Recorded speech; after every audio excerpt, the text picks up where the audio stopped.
Kidnapping, the constant pain, an albatross on the Nigerian state.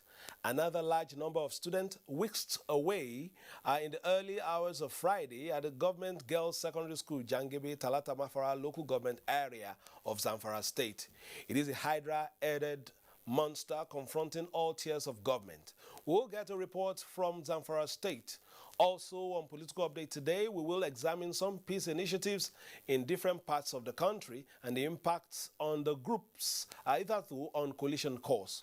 We will also look at the economic prospects for 2021 in terms of job creation and youth engagement. I am Fisayo Ogunfui. Welcome. Suspected armed bandits have kidnapped some students at the Government Girls Secondary School, Jangebe in Talata Mafara local government area of Zamfara State.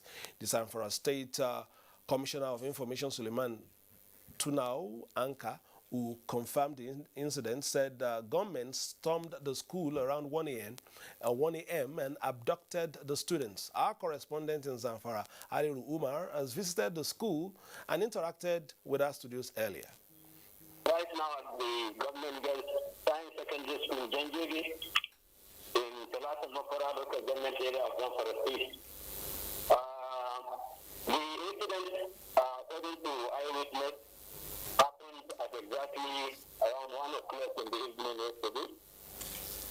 And from the reports we've received from the school authorities, a total number of 317 students were abducted out of the total number of about 515 students that are in the school. Parents, guardians, and other members of the community are in this forum.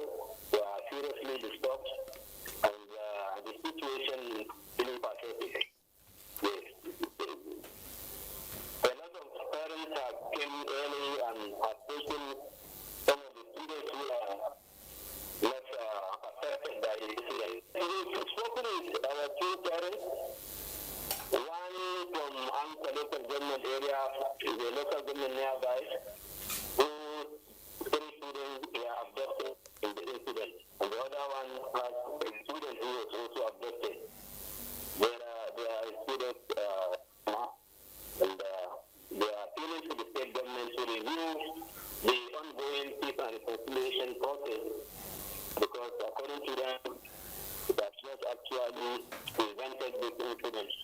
So the state government should review the situation. One of the students of the school who happened to hide inside the toilet and therefore escaped the abduction. According to her, the abductors came to the school and they forced their way through the main gate of the school. They went straight to the hostel, knocked, and were asking the students to come out for night prayers, dawn prayers. And after they had came out, they started, pursuing them outside. The current situation is that the Operation Harendaji operatives are on pursuit of the bandits, and we are monitoring the development. As more development unfolds, we'll keep you posted. For now, they are in pursuit of the bandits, and the direction they have taken is known. So, with time, new developments may arise coming from these efforts, and then we'll keep you posted. Okay. How many students were actually kidnapped? From the principal, 317 students, girls.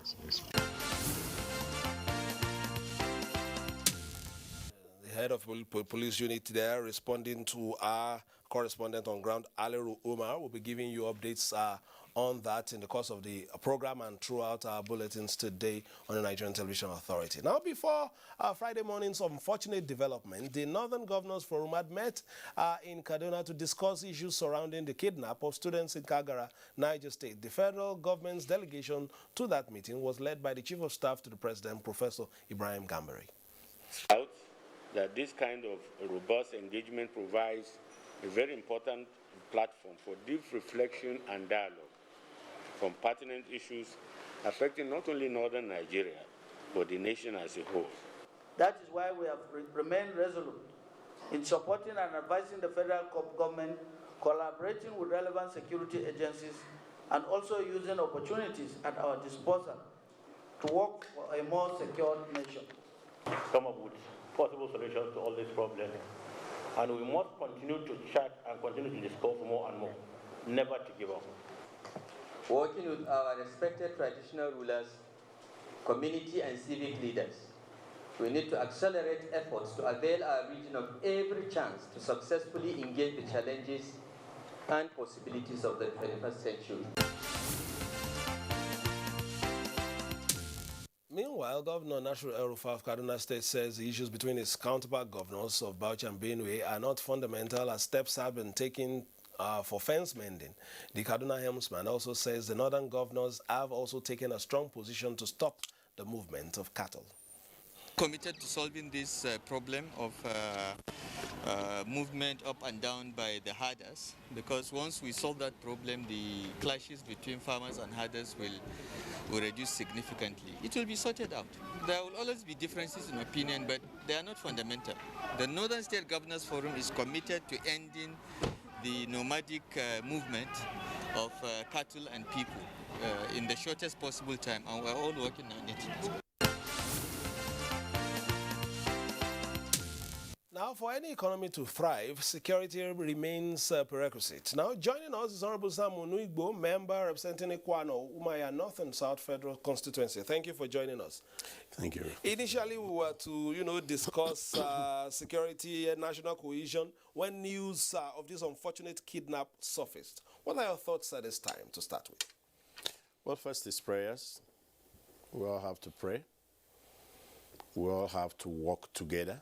No pretenses about this, because when kidnapping started, I think in Rivers State, it seemed like it was an isolated issue. And so many other persons thought they were safe. When we started having the crisis in the Northeast, it seemed it was going to be restricted to the Northeast alone.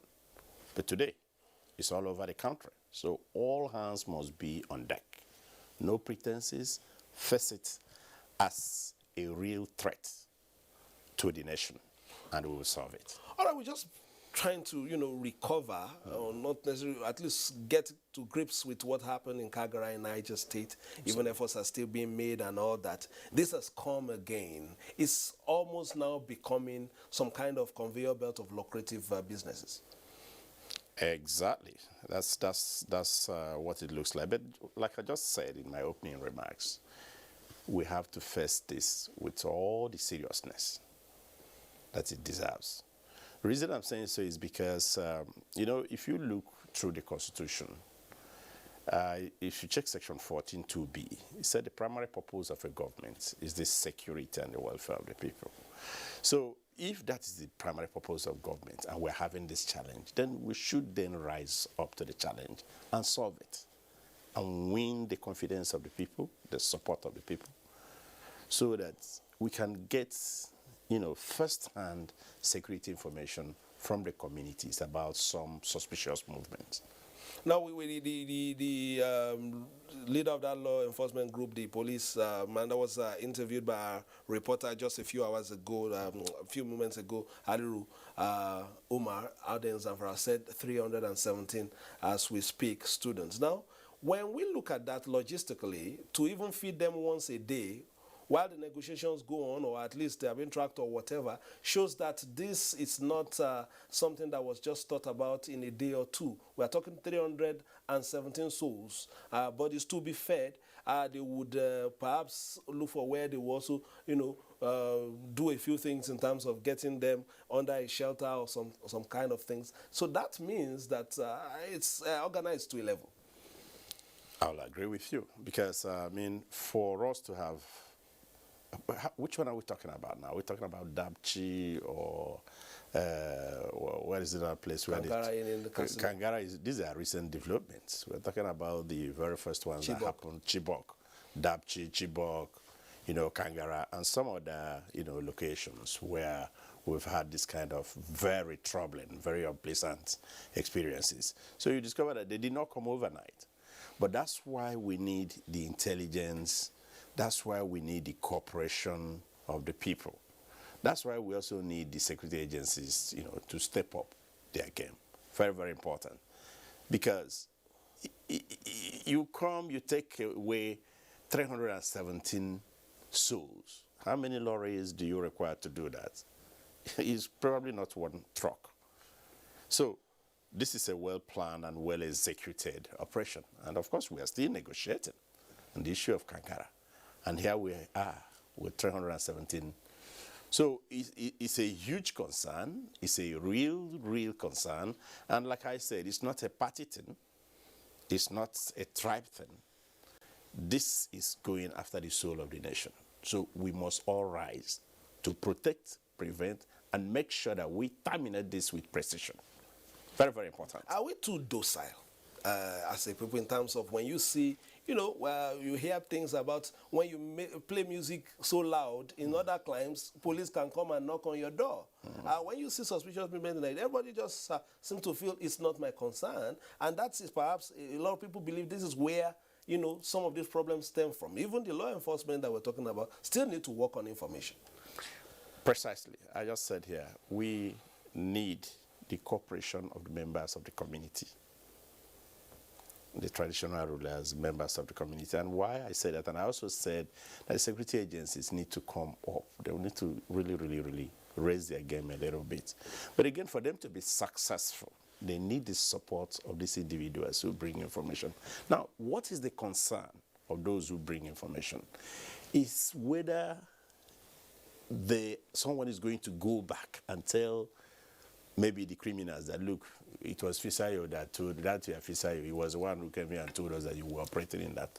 So once we can secure the support of the community, gain their confidence, maintain extreme confidentiality on security information that is supplied, we'll probably be able to solve this. But one thing I must repeat, all hands must be on deck. No pretenses. We'll still be getting more of that. Of course, we're still hoping that we'll get through to our man in Zamfara State. We understand that it's been moving from one part to the other to also, get some information from the law enforcement agents as well as the administration out there in Zamfara State. Moving on now, the House of Representatives has called on INEC to, in line with Federal High Court judgment, restore 8 state constituencies in Oyo State. Day of judgment to date, no equal or superior court has set aside the court decision, which under reference. We'll still be talking about the issues of kidnap, but let's just take a few of the party stories we have before we return to studio. Let's get the updates from the ongoing APC revalidation exercise in parts of the country, this time the Southeast. Of the All Progressive Congress in Abuja State have joined their counterparts across the country in the revalidation and re-registration exercise. The effort is geared towards rebuilding and repositioning the party for greater responsibility. It is worth doing because as you do this, you are reaffirming that you believe, that you trust, that you want to continue in the philosophy and ideology of APC. The member representing Umuahia and Ikwano Federal Constituency at the National Assembly, Honorable Sam Onibo, who recently cross-carpeted, was one of those who performed membership revalidation at his Ibere Ward 2 in Ikwano local government area of Abia State. Embrace the community people, engage them, give them a sense of belonging. You'll be surprised that they will like to join you in your party and register. What you have done to call your constituency to be part of what you're doing today is very unique. It's not everybody that understands the implication. That to say that you're a grassroots man. The All Progressive Congress re-registration and revalidation exercise is currently ongoing across the country. Meanwhile, the People's Democratic Party says the unity of Nigeria is paramount to everyone. Brother, how's it going? Good to see you. Welcome. National Chairman of the PDP, Prince Uche Secondus, led the National Working Committee of the party on the visit to the former Minister of Aviation, Femi Fani-Kayode. The visit is part of the party's initiative towards building bridges of unity within and across the PDP.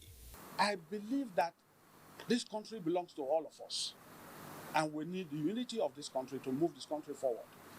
The former Minister of Aviation, who restates commitment to the ideals of the PDP, says it is normal to once in a while reach out to those in position of authority across party lines to further deepen cordial relationship among the people. I never left the PDP. I'm in the PDP, and I'm proud to be here. Whatever the case might be, whatever's happening in this country, the most important thing for us to do is to build bridges across party lines, across regional, ethnic, and religious lines in order to ensure that we actually have a country that we can call our own. The PDP enjoined Nigerians to shun party differences and fight for the common good of the citizenry.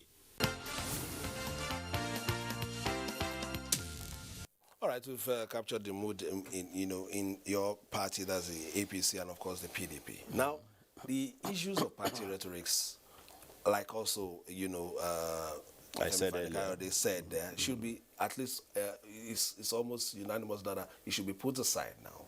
We should begin to look at the issue of having a Nigeria first, and then begin to look at ways to tackle this. How have you, perhaps in your own axis, been able to build these fences? Because right now, the outlaws are at the door. yes, that's true. But I also mentioned it here. That it's not a party thing. We must save the nation. I said it in one of my remarks here. And it was as if I listened to Femi Fani-Kayode. But that's what everyone should be talking about. How to save the nation. If the nation is not saved, if we begin to crack up in different directions, you discover that even if they want you to be head of state, you'll be on the run. That is very true.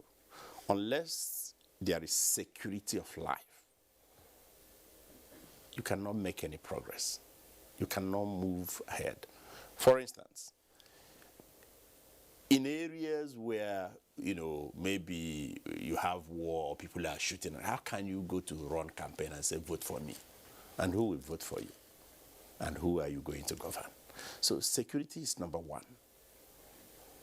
And you find that it was stated there early in the part of the Constitution. So it's number one, and all hands must be on deck. I'm saying it and I'm repeating it I don't know how many times I have said that. And we must understand, okay, look at the party situation. Very many of the people in APC were in PDP. And some of the people in PDP, some of them also were in APC, some were in AD. And we had AD here, we had ACN. You no longer have AD, ACN. But you still have the Southwest, you still have Nigeria. This is the reason why we should not get serious with what we are doing.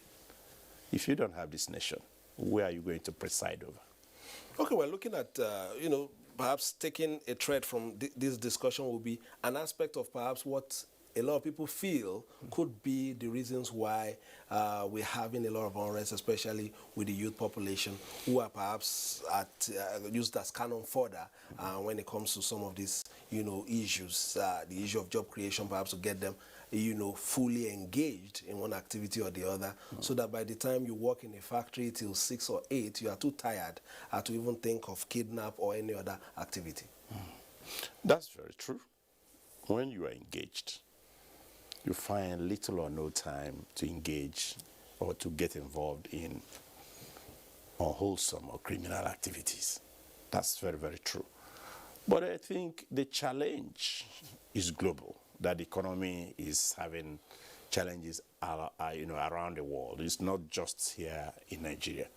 And therefore, all the efforts that are being made, in terms of economic plans, the government came up with the economic, recovery and sustainability plan in the midst of this COVID.